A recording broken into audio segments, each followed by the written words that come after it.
This show, Wax and Figures by Muto Major, is an exciting blend of contemporary and traditional sounds. In Wax and Figures, Scotland's rich folkloric heritage is set against a stunning 3D landscapes and encased in immersive sound.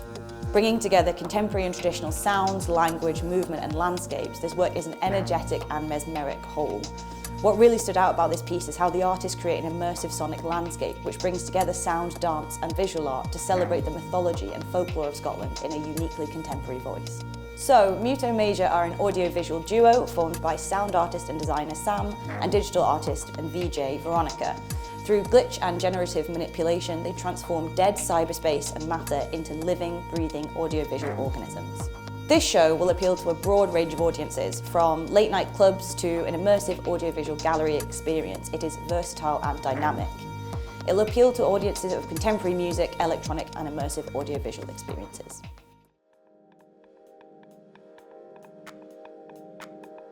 It's almost hard to describe this. It's about the rhythms within the body, which we might consider to be unconscious. The artist comes from a background which is not in conventional dance, so he's coming from somewhere completely other.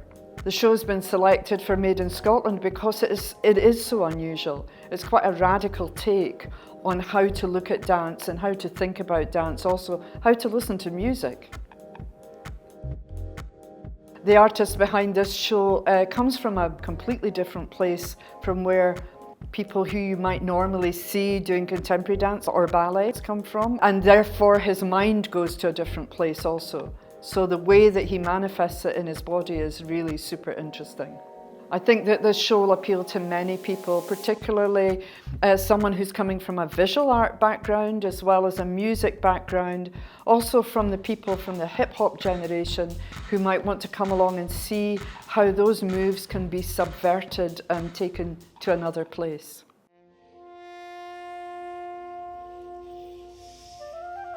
Ode to the Deep-Minded is a chamber orchestra and psychological drama imagining the inner world of Ode the Deep-Minded, who was a Viking and conflicted yet absolutely brilliant female leader in 9th century Scotland. The work itself is inspired by fragments of documented history of Ode the Deep-Minded, and it's reframed in the present day and explores this completely transformative journey from oppressed to oppressor to liberator. So this show has been selected because the artists involved are really at the forefront of contemporary music and art projection within contemporary music. The story itself and the story of flight, migration and strong female leadership is still as relevant today as it was back then, and these artists have come together to create a really interesting musical score which uses those electronics and projection and really creates this immersive experience for the audience. So I think this show will appeal to an experimentally sort of minded audience, especially those who are really interested in an immersive experience. Absolutely lovers of the contemporary classical genre and opera as well. So I really think the show appeals to a wide array of audiences as well.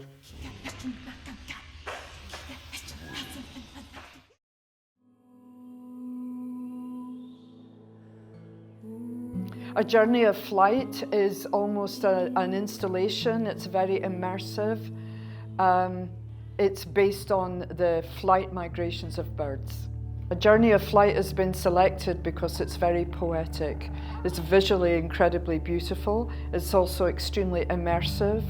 It's almost meditative, and it speaks about nature and simplicity and the beauty of Scotland, but of course of the rest of the world. The artist Catherine Spencer has spent a lot of time in the Highlands of Scotland, and she's very, very integrated into nature and the seasons and the moving of the clouds and the migration of the birds, and all of that has come to bear in her work. We'd like to think that this show would appeal to everyone. We all love birds, we all love staring at the sky, we all love to think about the journeys that those birds take, and maybe we should be thinking a lot too about migration.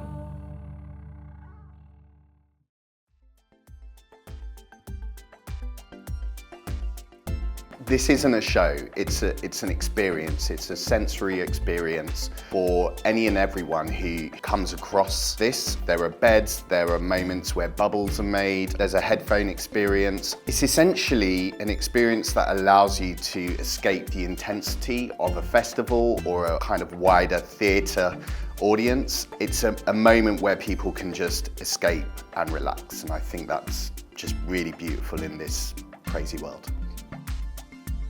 The reason that we chose this we thought there was a need for a democratic space where audiences didn't need to be held back because of finances, where people from all walks of life, especially audiences who might need a bit more support or needed work to be more inclusive, could feel that they were part of a festival.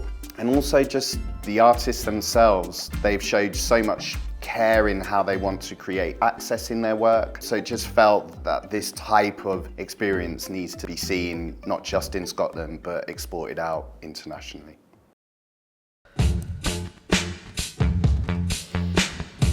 These Mechanisms is a heartwarming show. And the reason to why we've chosen this is it has a really beautiful setting on stage with sort of like an artistic tripod of body, materials and music. Christine is a wonderful, wonderful performer with a very good connection to the audience and to the musicians on stage. And it's about what we can do, that we should keep on going, because actually Christine is turning 82 very soon. But the way that I see it is it's the capable body. It's the body which is capable of something that we might not know yet, but we have to try it out. So I think that these mechanisms could be really suitable for an intergenerational audience, partially for an older audience or actually also a younger audience. So I find that any adult audience, and maybe even younger than that, could be interested in watching Christine on stage, keep going with her body and being involved in the processes that she's exploring.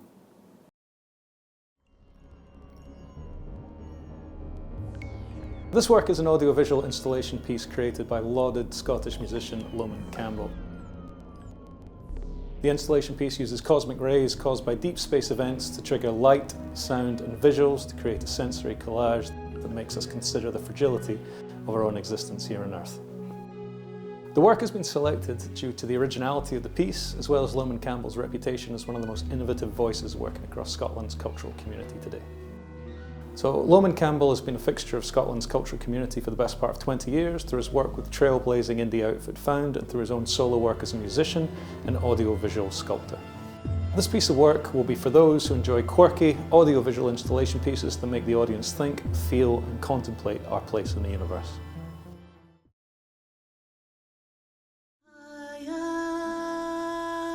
Chunky Jewelry is a new performance created by Jude Williams and Natasha Gilmore, and it's a great performance about friendship between two women who support each other in the happiest but also hardest moments of their life. It's also a story about artistic friendship, about attempts to create a performance together. It's a great blend of storytelling, beautiful singing, the elements of comedy in it, but the story, there is certain poetry about it, poetry about everyday life, about power of friendship, and it makes this work truly universal and appealing for audiences all over the world.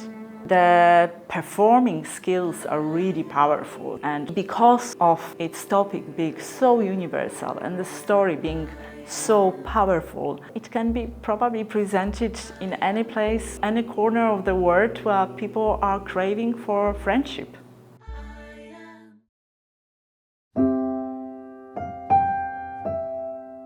Windblown is an interdisciplinary piece by award-winning folk artist Corinne Polwart, sound designer Pippi Murphy, with producing company Raw Material.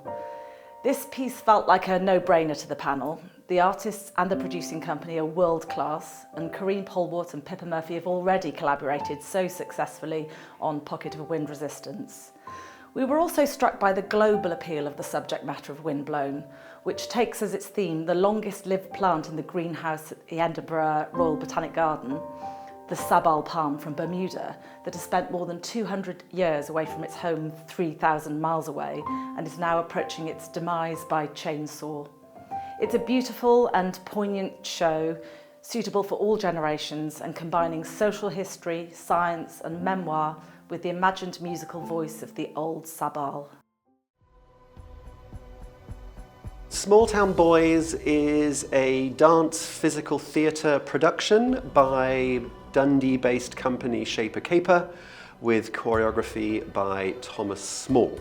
It's the story of the 1980s AIDS crisis, but told through a particular time and lens of queer gay clubs in the 80s. So it's a very much the feel, the retroness of being in a queer club in the 1980s. I think it's a really important story, and it's a really important part of our queer history. So I think for older queer people like myself, it will really resonate. It's mostly joyful, but there's a lot of pain in there as well, and but being able to relive that experience. But I think it's really important for a younger queer generation.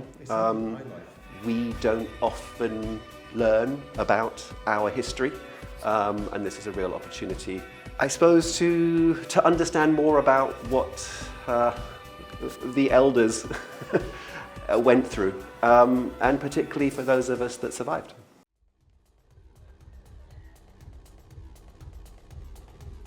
Pickled Republic is a really funny show that explores grief and mortality in lots of different ways. It uses masks, puppetry and pickles. So if you're looking for a really fun, absurd, surreal evening out, then this is the show for you. The reason that we chose this was because it really looked at that cabaret style that a lot of work has come out of Scotland that reflects that, but with this joyous Central European absurd surrealism that really felt that it spoke to a more international audience. This show would appeal to audiences who are looking for a really good night out, people who want to see something with a drink in their hand. It's really fun, it's really absurd, so I'm sure audiences will walk out with a smile on their face.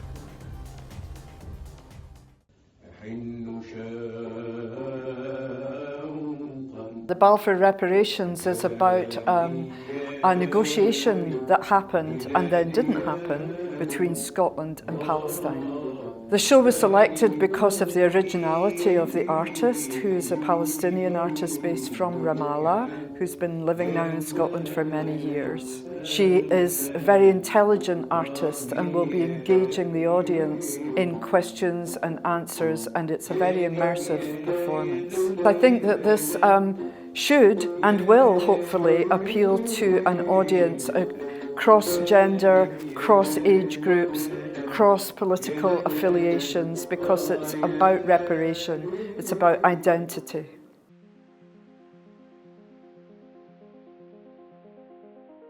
So Float is by a Glasgow-based queer artist called Indra Wilson, and it's a very, very clever telling of quite profound subject matter. It's about pregnancy loss as a queer woman, but told very playfully through the metaphor of an astronaut going to space. We had a long conversation about the themes and the universality of the themes of pregnancy loss and how important it is that it's something that is discussed, and that we felt that it would resonate quite widely, but also very interestingly as well that it's told from a queer perspective. I'd say it's for an adult audience. It's for, obviously it will speak to anybody that has experienced pregnancy loss or miscarriage, but I think it will speak to anybody that's experienced loss or grief generally, and not exclusively, but definitely to an LGBTQI+ audience.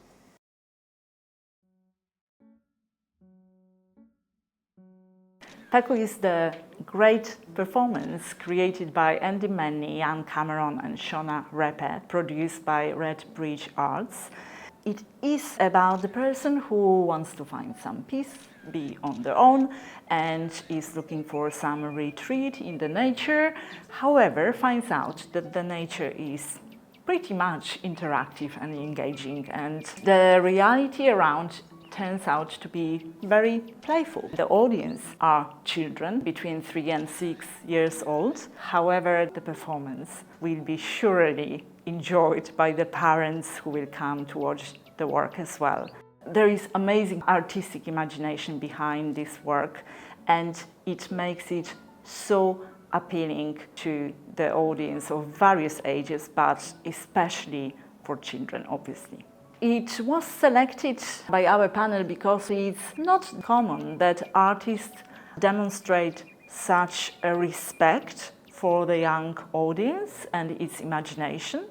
And this is choosing the language in a very careful way. And the creators behind this presented to a Fringe audience White and Stick By Me before, and to some promoters it may be a great recommendation.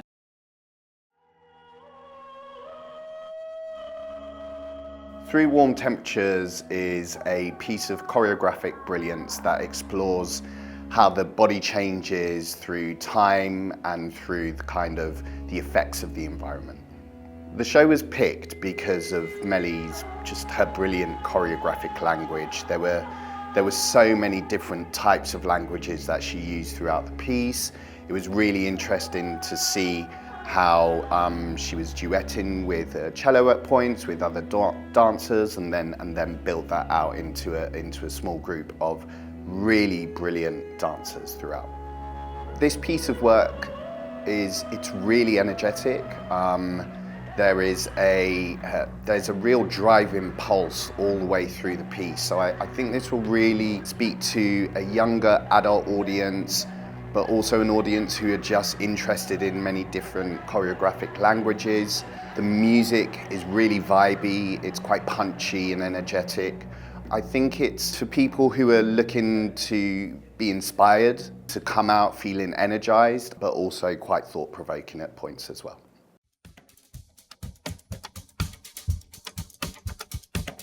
Beautiful Outrageous Creatures by Sadiq Ali and V. Smith is an aerial performance about friendship, about wanting to be something else than you are, or maybe exploring the possibilities of who can you become, wanting to be part of the group but not feeling like part of the group, and exploring how you can actually use imagination and friendship as being a positive vibe of finding yourself.